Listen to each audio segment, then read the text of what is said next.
Hello, flower friends. This is Jen, and you're listening to the Floral Hustle podcast. On this week's episode, I want to talk about making money. And I just did my taxes. And of course, every time you do your taxes, you're like, how can I make this more profitable? How am I going to pay myself more? And then I know long ago that my tax person goes, this kind of an expensive hobby that seems like you're working your ass off. And obviously, a lot of those things have changed because I've put things in place. But what's funny is that I think that there is a perception that as a florist, you can't make money. And so I want to talk about, as a florist, can you actually make money? Because I've also had people come to me and they're all in, but they think that they're going to quit their day job and automatically replace their income with business income.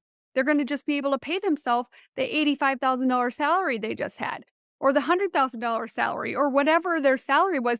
They think they're just going to be able to flip a switch and all of a sudden they're going to be making that. Or I've also had flower friends that are like, I want a $400,000 a year business. But they don't really seem like they're lighting the world on fire from an energy, from an effort standpoint. They don't want to really work very hard. And so I was recently talking to a one-on-one coaching client, and we were talking about what is your threshold for hard work? I work hard. I make the business makes a good amount of money, especially from a home-based business. I think last year it was at $325,000 out of my home-based business with I think I have 16 hours of childcare-ish a week, and I have a special needs kiddo. I still prioritize myself, like going to CrossFit 3 to 4 times a week, having animals, having the urban flower farm. So I have the propensity to just work harder naturally. And if you want to get into floristry and you want to have a business that is 300 or 400,000 or even 100,000, what does that look like from a revenue standpoint?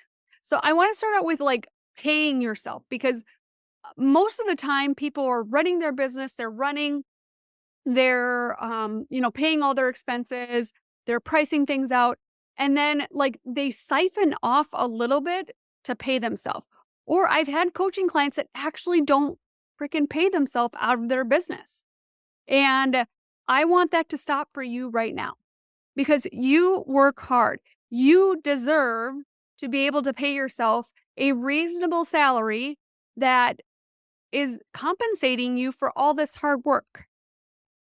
But you want to make sure that you can still pay your business expenses, etc., during that process. And one thing that I think is a really interesting kind of angle on this is a book called Profit First.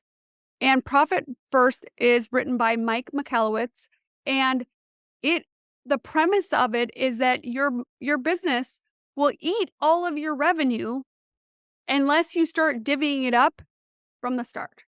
So when you get a $5,000 wedding, you're putting $1,000 into an account that is paying you. Then you're putting, if it's $5,000, you're putting $400 into your sales tax account, if that's what your sales tax is. Your operating expenses, you're putting this. And so you chunk out this money, but from the get-go, you put your income, or what you're paying yourself, your profit, in a separate account, and you siphon that out first.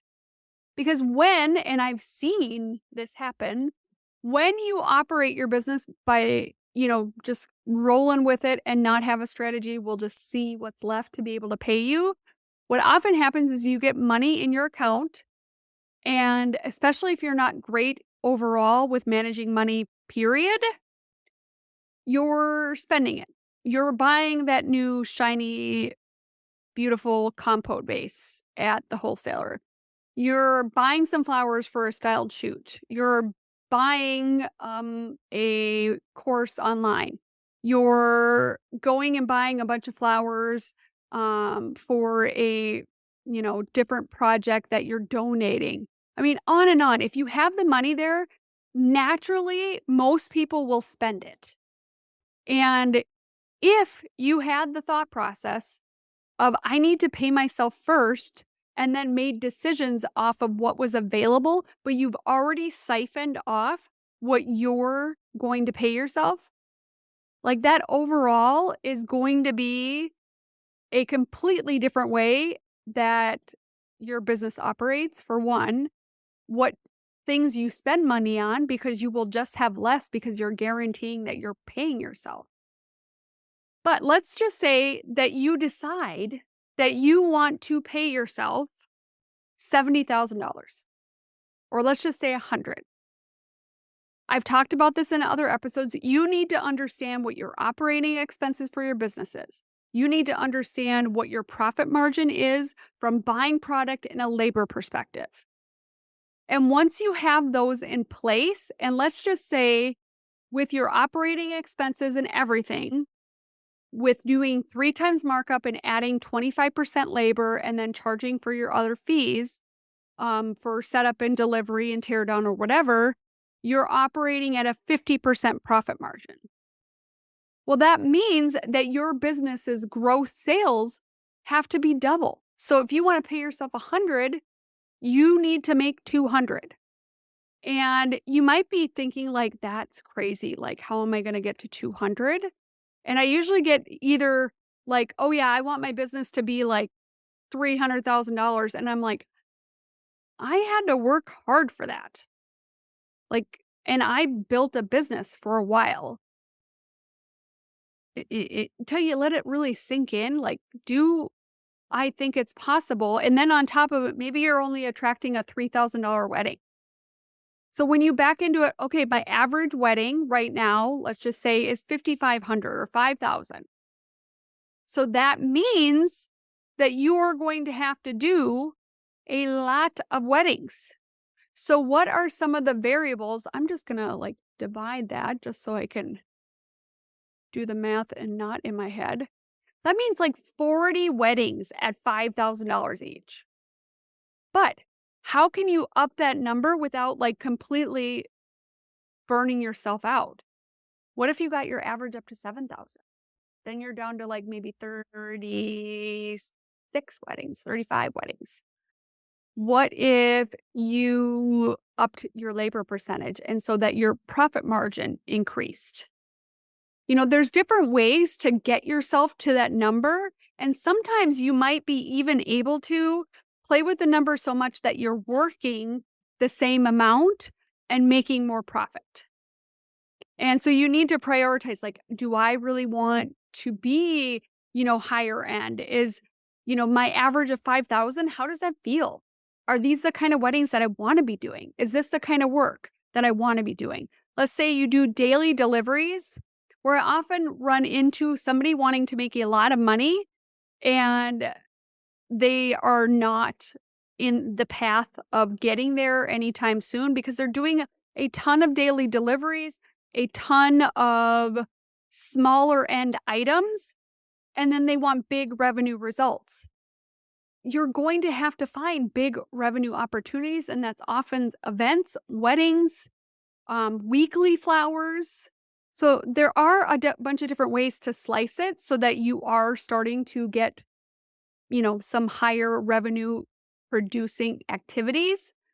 But like those take work. To me, I would much rather, and this is just my preference, I would much rather have a $7,000 wedding than do, if I'm doing 150 or $100 deliveries and I have a $7,000 week, to have that same revenue, I'm doing 70 orders. Like, think about that. How much time is it going to take for you to talk to that person on the phone, for you to source their product, get the product, get it made, get it delivered, and then run a separate credit card transaction for 70 for what you could have done with one wedding?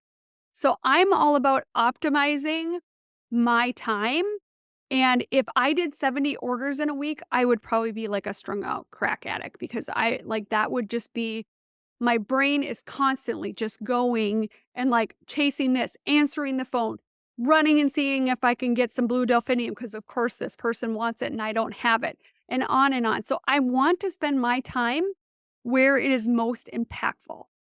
Do I think that you can make money doing daily deliveries? Yes. You probably would be making more money if you had weekly accounts so that you have a higher lifetime value of a client that is interacting with you.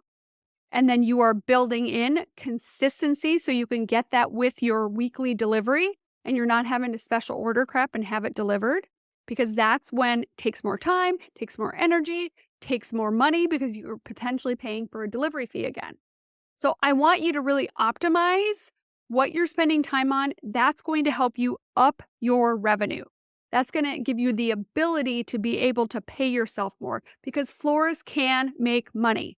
I had one of my coaching clients who were like, my husband doesn't think that you can make any money.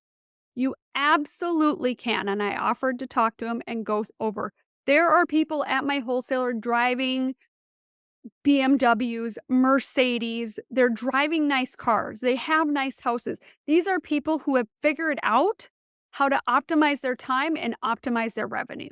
You can do the same thing. If you really want to get started with understanding, order the book Profit First. I think that that will be hugely influential of changing your mindset about how you want to run your business because you, as the CEO, deserve to make money. Thank you so much for listening, flower friend, and you have an amazing flower-filled week.